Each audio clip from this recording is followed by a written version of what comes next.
Okay, welcome everyone.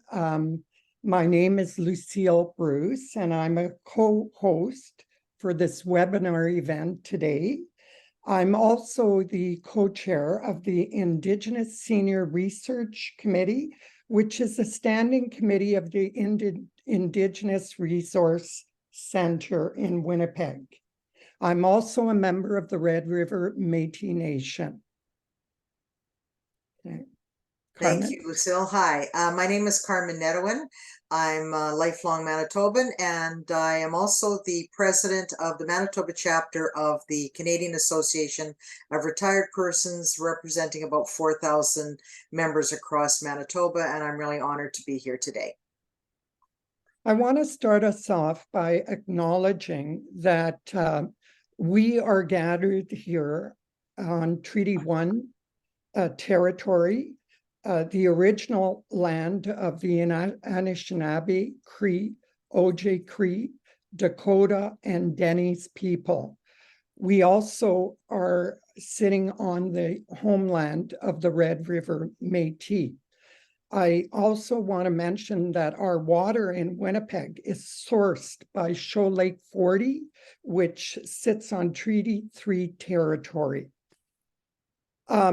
I want to talk a little bit, as you are aware, there's been a long time interest in Winnipeg in establishing a legislated independent seniors advocacy office in Manitoba.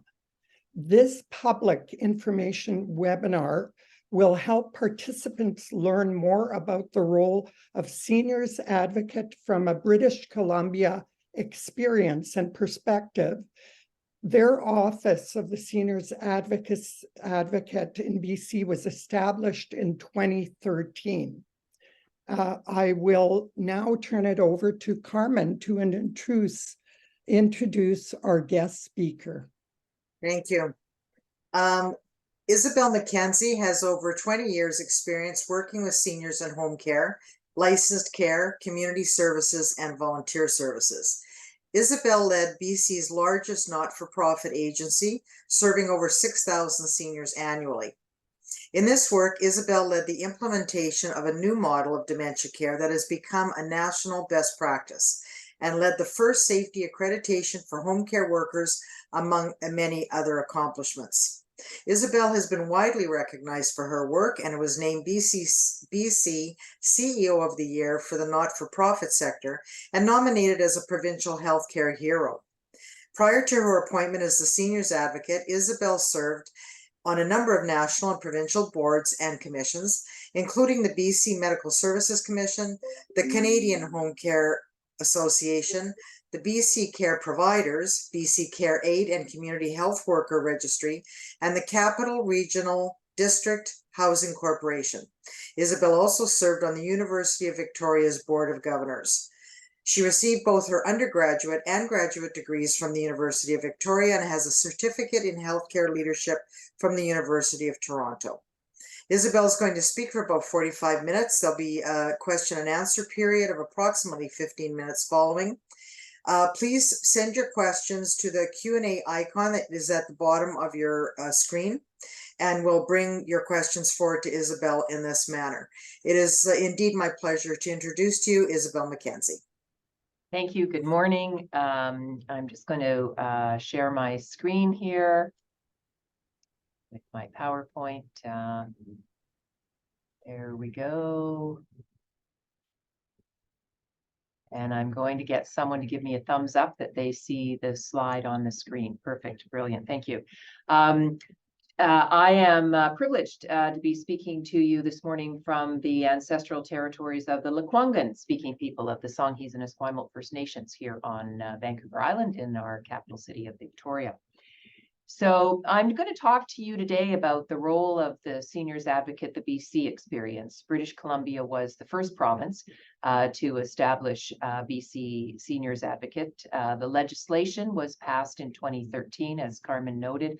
The office itself was created with my appointment in 2014. And so it's coming up on 10 years. And I have, in fact, announced my retirement on what will be the 10th anniversary.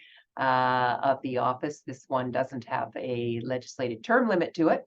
So I've decided that after 10 years in this role and 30 years in healthcare, I will be retiring. So the reason why I am maybe smiling a little bit more than I have been in the past. So just to talk a little bit about the origins of how this office was created, and you can think about how this might parallel what you are experiencing in Manitoba. I follow the news a little bit, certainly of what percolates up to the national level in terms of Manitoba issues. And I have a few personal friends who come from Manitoba, so I follow a little bit of their experiences and reports from their families back home. So there was this period of time was, around 2008, 2009, around then, there was a growing increased attention in British Columbia on seniors issues. And probably most predominantly were two reports that were issued by the ombudsperson of the day, Kim Carter. There was one in 2010 and one in 2012. One of them focused on long-term care, and the other one focused on home care and assisted living.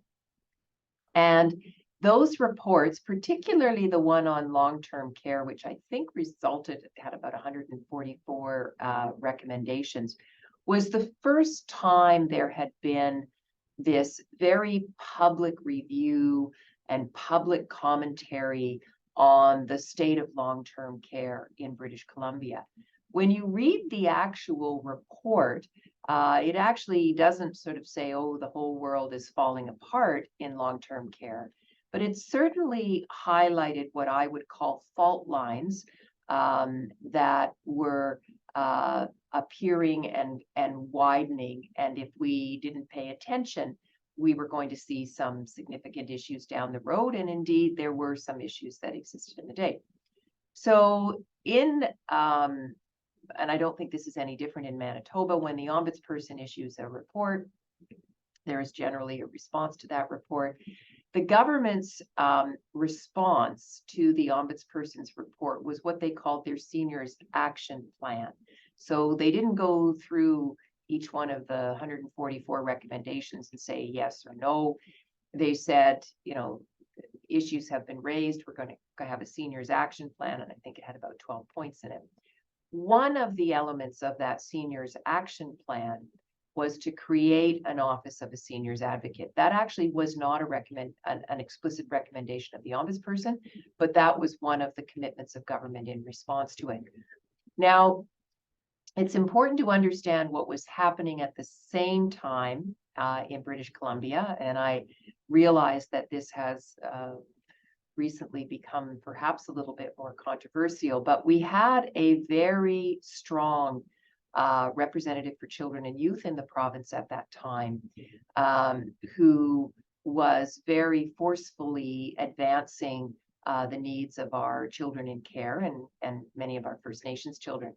And so the seniors were sort of looking for that kind of advocacy for seniors issues. And so that's why, in this Office of the Seniors Advocate. Now, there's two ways to create, well, I guess there's three ways to create these offices. You can make them just a government appointment and they're part of government. You can make them a statutory office of government. So there's a statute, there's a piece of legislation. You can also make them a statutory officer of the legislature.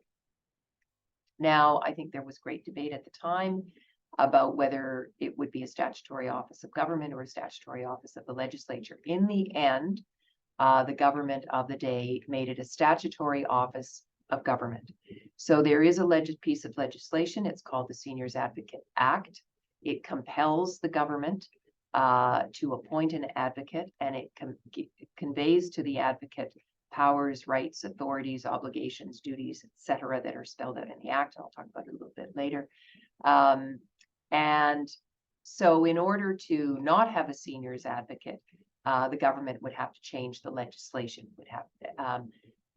that is the same if you make an office of the legislature. I think there is often this sense of invincibility of a legislative office, and we need to be careful about that because legislative offices are created by government, and government can eliminate them. They may report to the legislature, but they're not created by the legislature. They're created by the government, and we saw that in Ontario with actually the elimination of the legislative office of representative for children and youth. So, I think from my perspective, what is important is it's a legislative office, it's a statutory office, and then what is in that legislation in terms of duties, obligations, responsibilities, powers, and authorities. So the legislation was passed in February of 2013. We had an election here in British Columbia shortly after that. The incumbent government was actually reelected. And I think what's important to note is at the time, it wasn't anticipated actually that would happen, but it did happen. As one would expect, they're busy with a lot of things. So they didn't recruit the seniors advocate until December of 2013. It was a public open recruitment process through PSA, as one would expect. And then it resulted in my appointment on March 2014. So when we look at what are the duties of this office, it's basically spelled out 5 key areas. Fancier words or more precise language is used in the Act. But basically, the role of this office is to engage with seniors and their family members, find out, what people out there are thinking, wanting, needing, etc. That's really important because in the absence of that, you're going to rely on the bureaucratic community and the academic community around. The stakeholders, the people who are managing and providing the services are going to be overwhelming you in terms of informing you, and you're going to miss what the broad public who is viewing these services. So engaging with actual citizens is, I think, a very important element of the job description of a seniors advocate. The next function is to monitor the services that are provided to seniors, and those services are basically, where the majority of clients in that category would be age 65 and older. So of course, that's things like long-term care, home care, Handy Dart, which is our transportation program. There'll be a similar program in Manitoba for people with mobility challenges. Seniors housing, all the key programs, our rental program for seniors, and all of those various things. A third function embedded in the Act is to analyze issues that are of systemic nature. Now, this is something to think about. When BC created this office, they did a wide consultation. And I would say there was not, there were people who felt the office should do individual case management, for want of a better term, and others who didn't want the function of this office to duplicate the functions of other offices. So the government of the day assessed that there are a number of bodies that deal with individual issues. The Ombudsperson would be an example, our Patient Care Quality Office, the Consumer Protection Agency, licensing, the list goes on. So that the focus of this office would be on systemic issues. So issues that affect a broader group of people. And the analogy would be, if you complain to me about the food your mother is getting in long-term care, in theory, that would not be, you would be referred to the complaint process of long-term care and licensing. If, however, 2 people or 3 people in that care home complain about the food, or broadly, that then says this is a systemic issue, and then we would go in and we would investigate and we would issue a report with some recommendations. So that's something to think about as well. Systemic, individual, and I'll maybe talk a little bit more about that later on. The other function is to report out to the public on any issue in any way deemed necessary, appropriate by my office, by me, on issues affecting seniors, and to report at least annually to the minister responsible for seniors, which to date in BC has always been the Minister of Health. This is a key element of what has made this office, I think, more effective and led many people to believe it is an office of the legislature, because under the statute, there is no vetting of what I say, do, reports that are issued to the public. The legislation makes it clear I can communicate directly with the public. I don't have to go through the government communication channels to do that, right? So that's an important element to think of, to ensure gets included.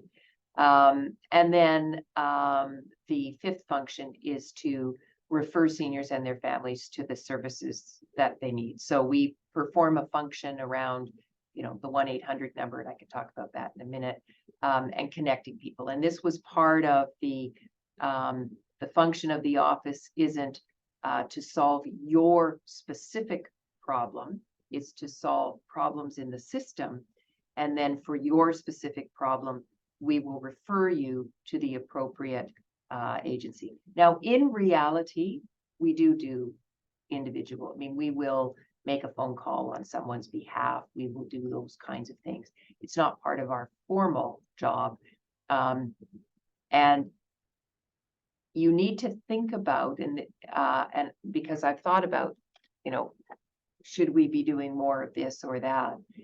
If the function of the office is to serve as a monitoring office, for want of a better term, you can't be also delivering services, right?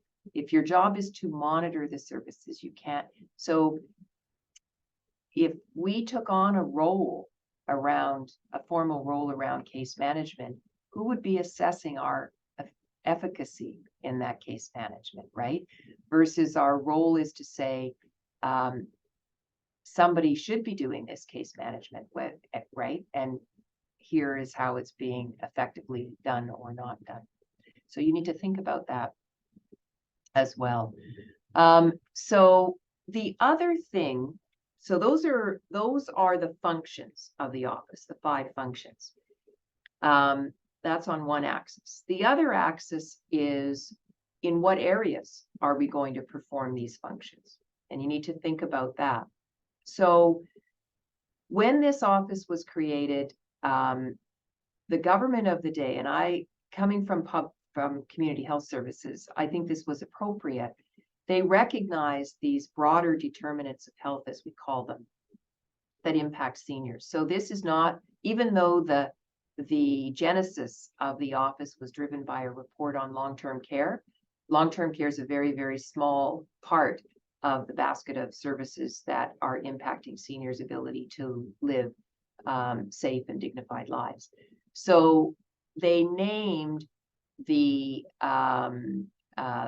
actually safety, this slide's a little bit, it's for another presentation. Safety isn't one of them. Basically, it is healthcare, without a doubt, impacts, but the community supports, they've called it personal care, but it's more about the community supports that are there. Housing, transportation, and income.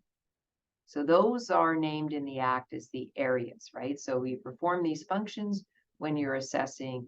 So we look at the Handy Dart rides. We look at how many units of senior subsidized housing have been built. How does the seniors rent supplement work or not work? How are the income supplements working? Now it's a bit tricky because the major income supplements are federal, GIS, OAS, and CPP, which is not really an income supplement, but most people get some CPP. And so I don't have jurisdiction over those, although you can use your voice to influence it. And we do have a provincial subsidy for low-income seniors, and that we do have some jurisdiction over. So you want to think about now, the other thing that I can tell you upon reflection of almost 10 years is that, you know, we've got this broad, the broad mandate, but where I have noticed that most of the public writ large gets exercised about are the issues related to frail seniors, so those who are in long-term care and hospital services, and low-income seniors. That has been and when you think about these are public offices, you have an obligation. I may think certain things are important, but this is, you know, it's the public's office, it's the public's system. What are they thinking is important? And there's another element, which is the long-term care issue can at times consume it, for better or for worse. I've, you know, wondered whether there should be another office, independent office, that is just about long-term care. You'll need to think about that. I don't think Manitoba is any different from British Columbia. You will have a licensing branch that in theory has some statutory independence. But I think you'll find there's a huge conflict of interest when you're inspecting your own sites, if you're the health authority or the is whether there is a model in the UK, actually. It is only focused on long-term care. It is a legislated office, an office of Parliament in the UK that looks at the care homes, and for want of a better term, it gives them a quality rating, right? There's some pros and cons to that, but I'll give that to you as some food for thought. But only looking at long-term care and not these other issues is, I don't think, going to serve seniors particularly well, because it's a small percentage that are impacted by long-term care. In theory, we all could potentially be impacted by long-term care. In reality, very few of us are, but the problem is we can't predict who will end up being impacted by long-term care. So engagement, you know, you sort of, when you're the first one, you can sort of put your mark on the office.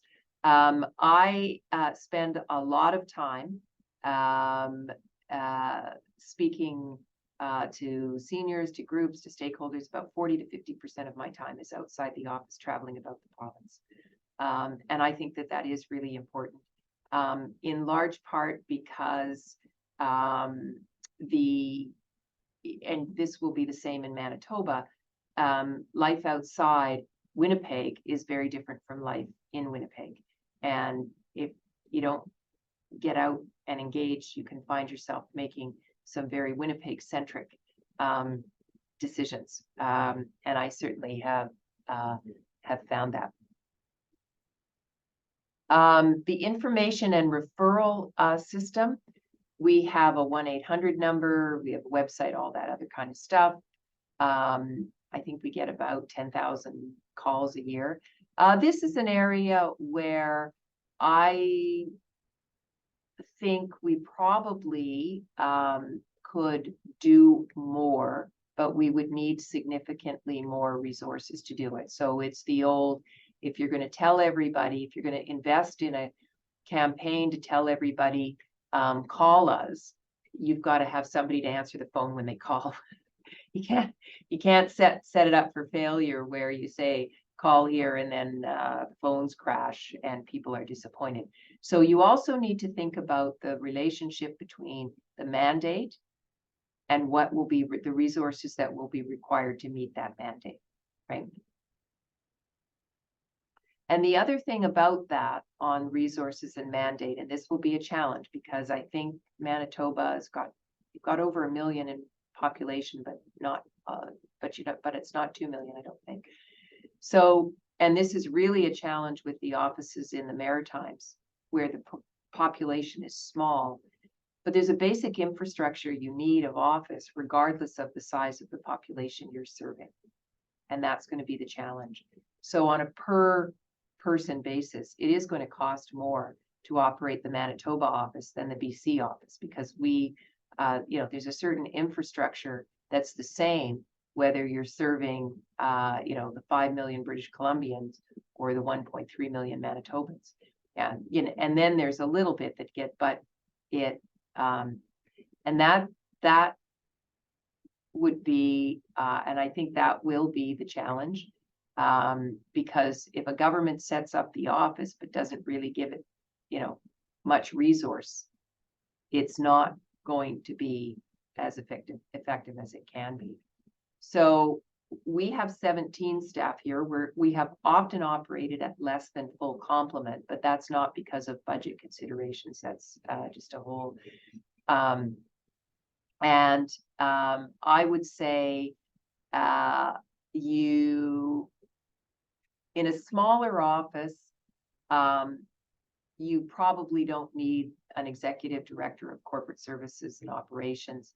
But any office is going to need somebody who can actively manage the research, and somebody who can actively manage the communications, and somebody that's external communications. And then somebody who's going to be able to actively manage, the people calling in and all of, and, so it would be very, very difficult to have an office with much less than 8 or 9 people. And so you need to think about that. And then scale up. My other because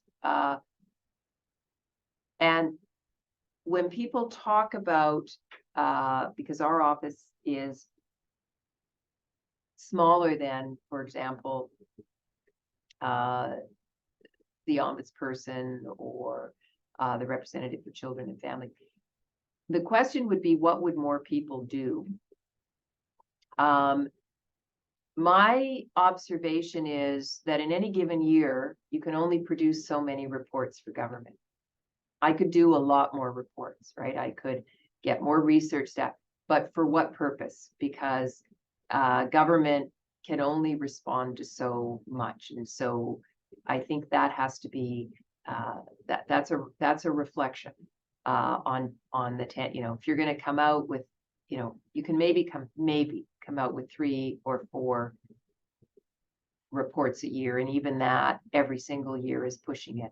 There's going to become, the public's going to get fatigued, and the government is not going to be able to respond. Increasing the function of, having the seniors phone in and being able to direct them. Yeah, that I think would be, and then the outreach to the seniors. I think those are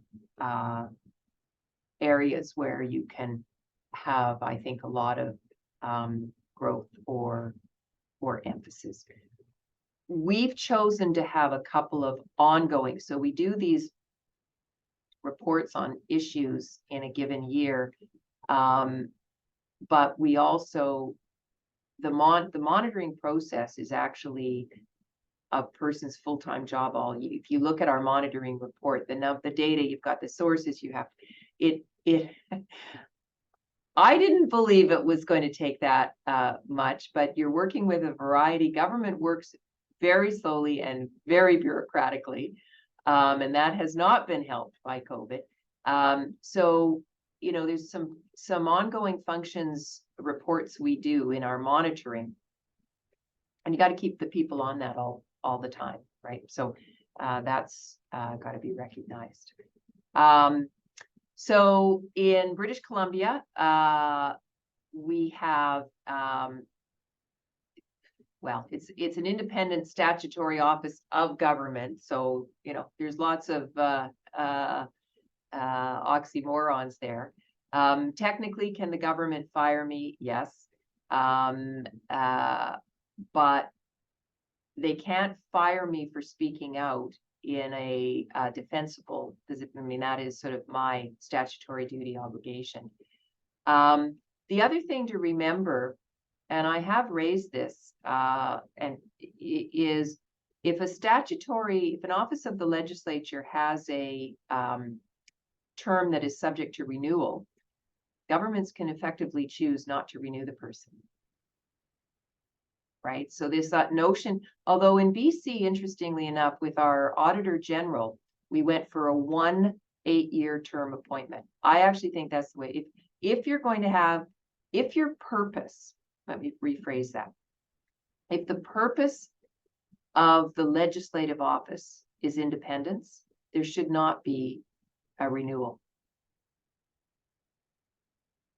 Right? Because the person there, if they want to be renewed, the government will control the majority of the committee. And the recommendation to renew always requires, if not unanimous, obviously a majority of the vote. So if the government decides they don't want to reappoint you, they won't. You're better to look at a term that's non-renewable and longer, right? Rather than 2 4-year terms or 2 5-year terms. Go with 1 term, 7 8 years, maybe 10. It should definitely not be longer than that. I think 10 is a little bit long. And non-renewable. That would be now Newfoundland and Labrador has seniors that, and here's an example of nothing's guaranteed. It's an office of the legislature. It's under review right now. The government's ordered a review of all the legislative offices. There's a question about whether they're going to be combining them. It's a problem in a small province. Newfoundland has a population, I think, of about 500,000 or 600,000. So it's expensive to, right? And there'll be an element of that in Manitoba, not to the same degree you see in the Maritimes. But the legislation, the Seniors Advocate Act in Newfoundland and Labrador, is pretty much identical to ours. So in fact, I think it is identical. They consulted with us. The only difference is legislature. New Brunswick took a model that I don't think is effective, and that's not a reflection on the person holding it. Is that they combined the Seniors Advocate with the Children and Youth Advocate. You can't ride 2 horses at the same time. This is not a reflection on the current Children's, Youth, and Seniors Advocate. But just part of it is, I believe, you have to come to these roles with experience and passion for what you're doing. Your passion and experience is either in seniors or children and youth. Not everybody will agree with that. You know, it's more about, you know, you're an advocate, you know how to advocate. And okay, that's fair enough. It will be confusing to the public. And the bigger question is, when there's $100 on the table, as seniors advocate, my job is to try and get all 100 of those dollars for seniors. I won't get all 100 of them, but my job is to try and get all 100 of them. And the Children and Youth Advocate's job is to try and get all the $100 for the children and youth. They won't get it all either, but that's our jobs. That is not an opinion that will be universally shared.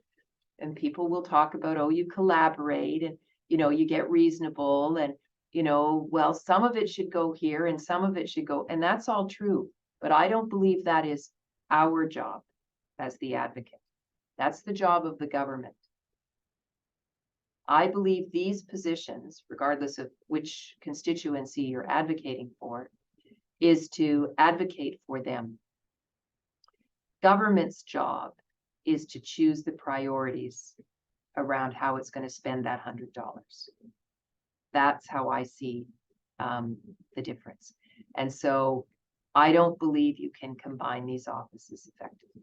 I can understand, you could have, and this may be where Newfoundland goes, you can have an administrative structure that's common, but you still need a seniors advocate, a children and youth advocate, right? If it's for disability, whatever other advocate you might have, let's say you go with a mental health you still, and the public needs that clarity, right? Alberta, they had the second seniors advocate. Now theirs was much too watered down. So they didn't have an act. They had a health advocate that was a statutory office of government, not of the legislature. And within that, they had a seniors advocate and a mental health advocate by ministerial order. It was way too weak. They were required to communicate. They could not communicate directly with the public. They had to go through, approvals and all the rest of it. And in the end, it was disbanded because if the public doesn't see the effectiveness of the office, there's no support. And when government is looking at where it's putting its money, if I can save this money over here and nobody's going to notice, that's what I'm going to do, right? So it can be too watered down. It can't be a department of government. It can't be, it can be a statutory office of government. That's what this one is here. I do believe that. It can absolutely be a statutory office of the legislature. And my advice would be, if you can get, the government may be more prepared to make it a statutory office of government versus the legislature as a first step, right? And if that's the case, you're going to have to decide. You've got two roads. You can keep arguing about why it should be the legislature, or you can accept it's going to be a statutory office of government and then focus on what that legislation creating the office will say that will give it independence. And the analogy I use is, they're rezoning the lot next to you, and it gets rezoned for an apartment building, and you're still fighting the rezoning instead of the rezoning has happened. Now I want to fight for the design that's going to achieve what I want to best, right? So perhaps not. Perhaps they will go with an office of the legislature. I don't know. I'll be interested in the feedback to hear of where things are at in Manitoba at the moment. So, and further on that, pros and cons to each, there's a movement out here. A lot of people out here have said, oh, we need to make you an office of the legislature so they'll listen to what you say and they'll do everything. That actually, it's no different. It's we have offices of the legislature, and the government doesn't do everything the ombudsperson says, or the representative for children says, or even the auditor general says. So if there's that thought, that doesn't accomplish it. The access to information actually is stronger as a statutory office of government. The legislative offices often have powers of subpoena and whatnot, but they get very, very formal in how information is relayed. And that formality slows everything down. Relationships with government, I would say the same. The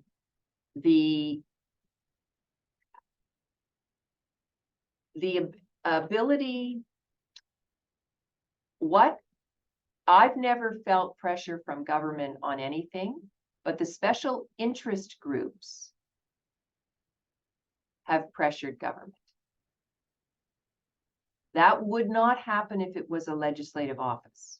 Now, government hasn't caved to the pressure of the special interest groups. It's mostly the for-profit care homes.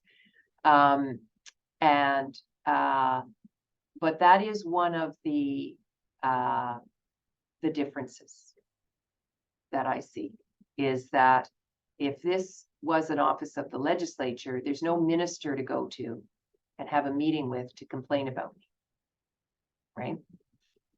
Now, in the end, that hasn't resulted in anything. But the other issue in BC, just as a caution, throughout the last 10 years, there's only been me as the advocate. There's only it's been the same deputy minister of health the entire time, and it's only been 2 health ministers. So how much of the success of it as a statutory office of government is a reflection of the people involved we'll see as the people change. It'll be somebody other than me. At some point, the deputy minister of health will change, and at some point, the minister of health will change. And whether a new confluence of personalities will result in a different sense of autonomy and independence, that remains to be seen. That's just a list of some of our reports and some of the things we've done that recommendations that have resulted in some changes in government. And with that, I'll stop this screen share and I will turn it over for questions. Thank you very much, Isobel. You've certainly given us a lot of food for thought. I'm just going to mention briefly what is happening in Manitoba before we take some questions. As you know, we have an election that's coming up here shortly, and so the coalition that has brought this to you today has gone to the leaders of the 3 major parties and asked them to sign a pledge that within the first 180 days of the next legislature, they would in fact introduce legislation for a legislated independent seniors advocate. So I think we've had some feedback from some of them, and we'll leave that for another day. But there's certainly been a lot more discussion about having a seniors advocate in Manitoba, which I think is really, really important. And recognizing that long-term care is exceptionally important. There are so many other issues that we're dealing with. Housing is definitely one of them for sure. So I'm just going to go to the questions. And I'm going Carmen, have any of them signed the pledge? We have one that is going to come in and sign the pledge in the next few days. We have another one that has said that they are waiting. They'll get back to us by a deadline that we set, which was at the end of the month. And the third has indicated that at this point, they're not interested in a seniors advocate, that they have strengthened the Office of People in Care, which it really only deals with long-term care. That doesn't solve or deal with any of the issues of transportation, poverty, housing, et cetera, et cetera. So, there is still a couple of weeks before the actual election day. We'll see how much pressure is put on them and how this all kind of fleshes out. But I haven't followed what is the prevailing wisdom out there about the outcome of the election? Too close to call in a lot of cases. I think there is sort of that wind of change that appears to be coming along too. But it really only solidifies in the last 10 days of an election campaign. So we'll just have to see. It's a little bit dirtier campaign than we usually have, unfortunately, but it seems to be leaning that way. So anyway, I'm going to read the questions exactly as they're posed here by our participants. The first one, within the BC government, who is responsible for issues of older people beyond what happens in health and long-term care? Do you have a ministry responsible for seniors? If not, who is responsible for delivering the program services for older people that your office is not responsible for? As an example, who would be paying attention to issues of elder abuse?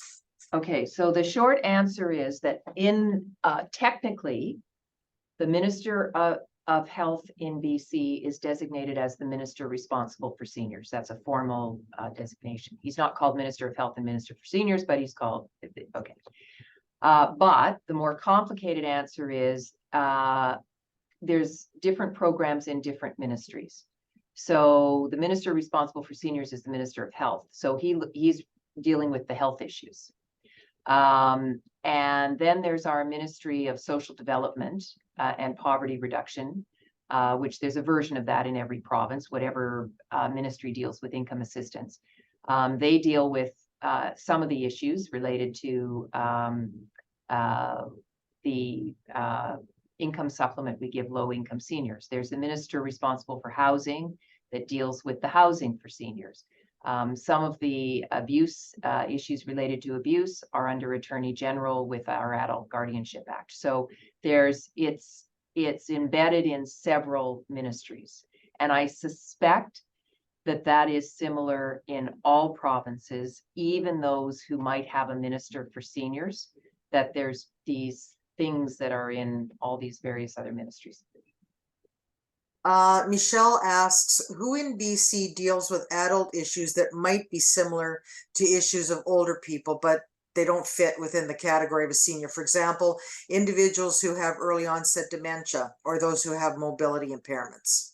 They go through the health system. So nothing is restricted based on age, except for some of the income entitlements and rent. This is for age 60 and over. But in terms of predominantly, so if we take long-term care, 95% of people are over 65, but not 100%. Same with home care. So you would access those services irrespective of your age. Okay. Just for curiosity's sake, what is the percentage of seniors in British Columbia? Because in Manitoba right now, it's about 17%. We're 20%. 20%, okay. And considering the size of your population, that would be certainly a... Yeah, it's 1 million. So we have, what is the population of Manitoba? About 1.4? Something like that. I know we have, I think it's 229,000 seniors as of the last census. Okay. So, almost the total population of Manitoba is how many seniors we have in BC. So it's just over 1 million is 20%. Question from Julie. Do you feel that it's important from the start to clarify to the public that systemic issues are the mandate for the Advocate's Office, while individual case issues should be presented to the Ombudsman rather? Yes, in the sense of building getting expectations. Now, here's the problem. An ombudsperson's office deals with fairness and deals with government programs. So it isn't going to capture, there's a difference between you might be fairly treated. And so from the ombudsperson's perspective, you were treated like every other resident in the long-term care home. And, that's different from saying this is inadequate for everybody. Right. Mm-hmm. That is the role I would see of a seniors advocate office. But I think sorting out what gets referred, I think is important, because one of the things the seniors advocate office could do is identify the inadequacy mm-hmm. of what they can refer people to. Right. Right. And the fact is too that there are a lot of what is known as kinless seniors, individuals who don't have family members, and they don't know where to go, or they're perhaps afraid to file any kind of complaints. So just having a location where they could feel a safety to raise their issues, even if it's triage to another organization or another department, at least it's a stop place for them. Yeah. And that is what we do to a large extent. It's like a clearinghouse of the call comes in and then goes out. Yeah. Mm-hmm. We have a question from Anthony, and I should mention Anthony is from our national office. So it's okay. Glad to see that you're here, Anthony. What are some of the concrete improvements that your office in BC has found, initiated, and seen the government take action on? And which of those could we hold up as an example for Manitoba? Well, don't forget, it's been almost 10 years, so it's a bit of a list, but I may not get them all. But we increased care hours in long-term care, increased income supplement for our low-income seniors, Increased changes to our way people can choose care homes. We used to force you to take the first available, now we don't. Increases to our adult day programs. Not a lot of movement in the transportation area, but there's a list. It's on the slideshow. There's a you can sort of see some of the things, but and so but I would say, big picture, we've gotten more money to low-income seniors, not as much as I want, but they doubled the low-income senior supplement.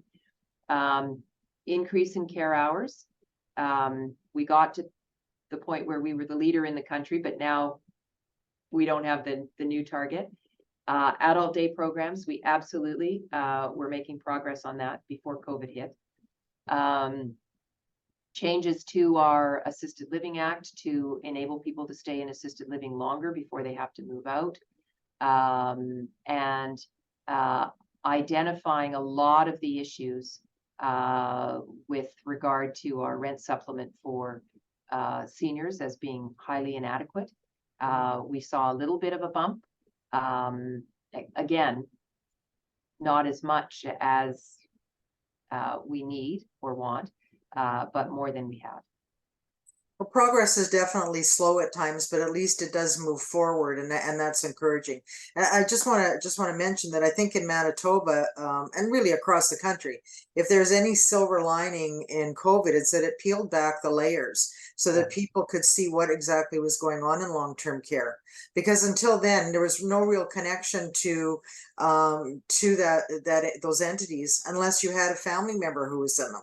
And so I think that started getting more and more discussion going about what actually is taking place, not only there, but generally impacting seniors overall. So, yeah, bad time, but maybe some good result out of it. A couple more questions. We have one from Doug. Good morning, Isobel. As you mentioned, there are several ministries which will have authority related to different issues of seniors. Therefore, would you recommend that for Manitoba, it's critical for the Seniors Advocate annual reports to go to the full legislature rather than what BC has with your annual report only submitted to the Ministry of Health?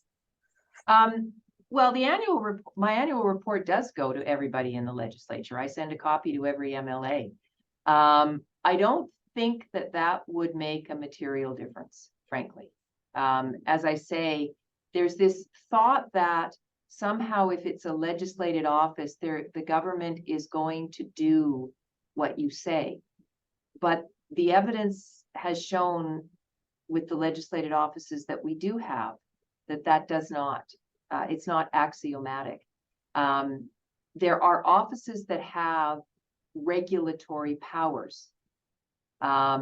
So and in fact, there are offices of government that have regulatory powers. They can issue orders independent of government. The public health officer would be an example of that. The public health officer is not a legislated office, it's a government office. Our privacy commissioner is a legislated office with regulatory power. He gets to decide, he gets to tell the government, no, you must release that. No, you don't have to release that, right? These offices, what the ombudsperson doesn't have regulatory power and can't compel the government to do anything. And in fact, there's lots of things that he recommends that they don't do. So I think, you know, if what you're seeking by having it be a legislative office is some sense that the government will then listen to the person, you will be disappointed. I think in Manitoba, if I can speak for all of the groups, is that you know, that would be a great wish list. But for us, it's just to make it more difficult for a change in government to just do away with the department or with the office because they feel like it. I think that was but they can do that with a legislated office by if it's a statute. So you have to remember, if it's created by statute, it can be eliminated by statute. Mm-hmm. Legislated offices of the legislature are created by statute. the government passes the bill that says we're going to create this office of the legislature. Right. And the government can say, we're going to eliminate this office. The key, Carmen, I would say, is that it is a statutory office, right? So if we look at what happened in Alberta, it was not a statutory office. It could just disappear with a policy decision. Can the government eliminate this office? Yes, they can. But in order to eliminate this office, they have to revoke the legislation. It has to go through the legislature. It will be debated. It will be argued. The government will win, as they will with any piece of legislation, right? But that has to happen. That, to me, is the key. The key is that it's statutory. And the other key is that within that statute, regardless of what, the ultimate decision of what it is that the person does, is the ability to communicate directly with the people, which is in our act in BC. And that is what says, I do not have to give my report or media release to, you give it ahead of time out of courtesy. I mean, the independent offices do that as well. That's different from you have to get permission to do it, or you give it to them to release. That doesn't happen. And you can embed that in the legislation. Thank you for that clarification. Our last question is from Joanne. Do you have any stats on how many of those seniors you mentioned are Indigenous? Now, I'm assuming you mean within your province. Yeah. Province-wide within British Columbia, about 5% of our population identifies as First Nations. It's a lower percentage of people over 65. I think it's around 3%. In part because our First Nations population, and I think this is true of every province, is a younger population overall than the seniors population. So it's not, I suspect it's more significant in Manitoba than it is here, particularly with the Métis population. But it's quite, although it sounds very small overall, there are areas of the province where it's quite significant. So if you go up into northern BC, for example, you will go into communities where 30–40% of the community is First Nations. I think that's probably true in most provinces. It is, and perhaps Lucille will address that. Just before I turn it over to Lucille for closing remarks, I just want to, and thank yous, I just want to personally thank Tom Sims for being the driver of a lot of what has happened in the last couple of weeks in terms of promoting our discussions and the work that we've done. So Tom deserves a lot of thanks from all of us, and also to Lucille for being a great co-host. We had a media conference the other day, and she was great to be a co-host with, and today. So just my personal thanks to those folks, and I'll finally turn it over to Lucille. Yeah. Okay. Just to address the Indigenous population, to give you an idea, for example, in Winnipeg, our Indigenous population is over 11%. And we also know from the research that has been provided to us in 2006 and stats that have come out, that there are more and more Indigenous older seniors that are moving to cities and towns where they can have access service. And that population, they expect, will double in the 2030s. So we're very conscientious that whatever we do in terms of our Made in Manitoba model of senior advocacy office, that it must be an office that will really look at serving the needs of a large Indigenous population in Manitoba of seniors, and looking also at culturally relevant services and approach in how, for example, we look at supporting housing models and care services, and looking at how we support Indigenous seniors to navigate systemic, access to healthcare services in very complex systems because of all the cultural barriers and challenges. So we've got a lot of work to do, but we're so excited, Isobel, in regards to your presentation today, the experience, the knowledge that you brought to us, the attention to specific areas that you feel are going to be important in terms of helping us move forward in establishing our independent legislative office here in Manitoba is critical. And I'm sure we're going to be probably calling on you in the near future to provide us with further advice and guidance. So on behalf of everyone who's attended this webinar, and certainly on behalf of Carmen and Tom and all our supportive co-sponsor agencies and organization, I really want to sincerely thank you for taking the time. We know you're extremely busy, and so thank you so much for sharing with us so openly today. And we look forward to working with you in the near future. My pleasure. Good luck to you all in your quest. Carmen or Tom, any last words from you? No, just again, thanks to Isobel. And Manitoba is a really nice place to come if you ever want to, just come here for a little while. If You the know, I know government you're wants I know you're me to come retired. out and set it up for them, I will. Yeah, there you go. I know you're retired, but it's a beautiful place to be, particularly in the summer. Yeah. Okay. Yeah, just quickly, I just want to thank the 10 organizations that are co-sponsoring the initiative, and I'll just name them briefly because I know people will be here. Is the besides the Canadian Association of Retired Persons Manitoba chapter with Carmen, and the Indigenous Seniors Research Project with Lucille.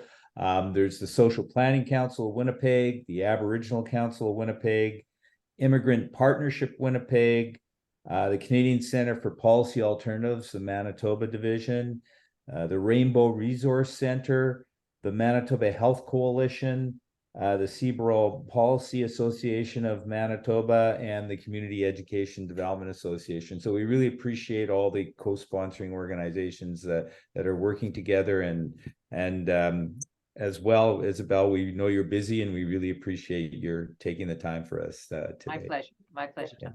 Okay. Thank you, everyone. Have a great day. Thank you. Bye, everyone. Bye.